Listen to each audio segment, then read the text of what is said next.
Welcome to the John Pearson Consulting Group, Look Now Training in Employment and Indigenous Work Stars. This series of short induction videos and accompanying documents have been designed to help you settle into your new workplace. It is a good idea to watch each one a couple of times and to revisit them at least once every 12 months. We have a number of locations, including the one you will be working from. In addition, we work in communities and other locations that best meet the needs of our students and customers. Regardless of where you are based, we hope you enjoy your time with us and that the information in this induction series will be of value. Most of our employees are based at our head office on the Sunshine Coast. This is a shared facility and you will find a copy of the Working at the Community Capital Centre Welcome Handbook in your document library. On your day of commencement, you will have a number of meetings scheduled for you. You will meet with both the Director and General Manager to provide a welcome and overview of the business. When you meet with your line manager, they will introduce you to our other employees, give you a tour of our facilities, and discuss the purpose of your role and our expectations. The office manager will take you through a general induction and provide you with information in regard to office etiquette and general payroll information. The IT, Communications and Marketing Manager will take you through ITY ticketing and provide an overview of SharePoint, shared folder and document management, and the intranet. During your first week, the project managers will also meet with you to give you an understanding of all our current projects. You will also meet with the contracts manager to discuss press releases and contract reporting requirements. And also, finance will familiarise you with our financial processes and reporting requirements, all within the first 3 weeks. All employees also partake in the following recurring meetings: a one-on-one catch-up either weekly or fortnightly with your line manager, a monthly one-on-one with the director, a formal performance review monthly during the first 6 months and then every 3 months after with your line manager, and a monthly all-staff meeting with the director and or general manager. All company policies and procedures can be found on SharePoint. Please ensure that you read and familiarise yourself with them to ensure you are compliant. If you have any queries or concerns in relation to any policy or procedure, please raise these with your manager or office manager. The office manager is the person who will look after your signed employment contracts and completed payroll forms, and also any updates to your personal details on file, such as your home address, telephone number, emergency contact, and banking details. Please ensure that you have read and completely understand the confidentiality clause in your employment contract. If you do not understand something, please ask your office manager for further clarification before signing. All contractors, trainees and temporary staff will be required to sign a confidentiality agreement before commencing employment. Employees are paid on a fortnightly basis straight into your nominated bank account. If you need to change your banking details, please advise your office manager ASAP to ensure there is no delay in receiving your pay. You can access a copy of your payslip online via the Aussie Pay portal. Your login details will be supplied to you on your commencement. A copy of the timesheet template and scheduled pay run dates can be found on SharePoint.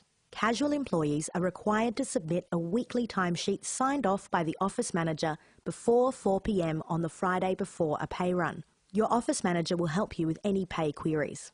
As an employee, you will be issued with a security pass, and if required, keys on your first day. This will give you access to buildings and the information you need in your employment. If you lose or misplace your pass or any keys, please let the office manager know as soon as possible. If you are the last person to leave in the evening, please ensure that all internal and external doors are locked, that the lights and air conditioning are turned off.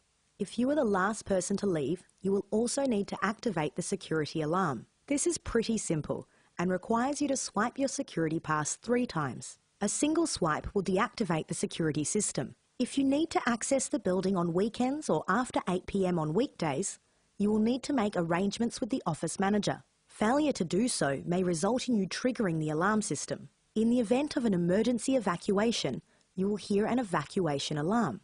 There is no need for action after the first alarm. Just stay where you are until further instruction. If there is a second alarm, please take instructions from the fire wardens, easily identified by the red and yellow helmets. The wardens will advise you on which evacuation route to take. Training in regard to emergency procedures is provided to all employees. Please report any workplace health and safety incidents or near misses to the office manager on the incident reporting form, which can be found on SharePoint. For staff located at head office, a copy of this form can also be found on the notice board in the kitchen. Our workplace health and safety policy can also be found on SharePoint.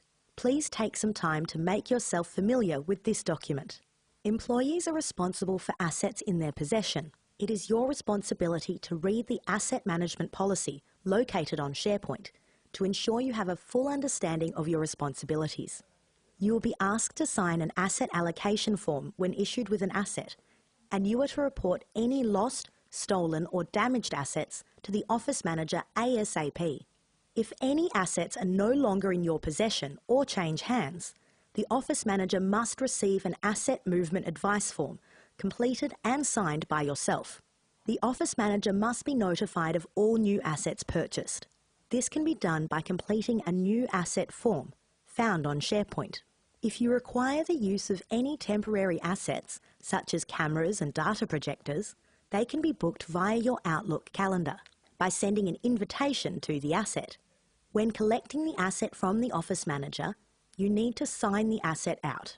Given that we have a dual tenancy and the sensitivity of some of the information sent to the printer, please ensure that your default printer setting is set to secure print and double-sided printing. For sustainability, please also ensure that when photocopying, you also select double-sided copies. Faxes can be sent through the photocopier or printer. Incoming faxes are received through the info@jpearson Outlook account.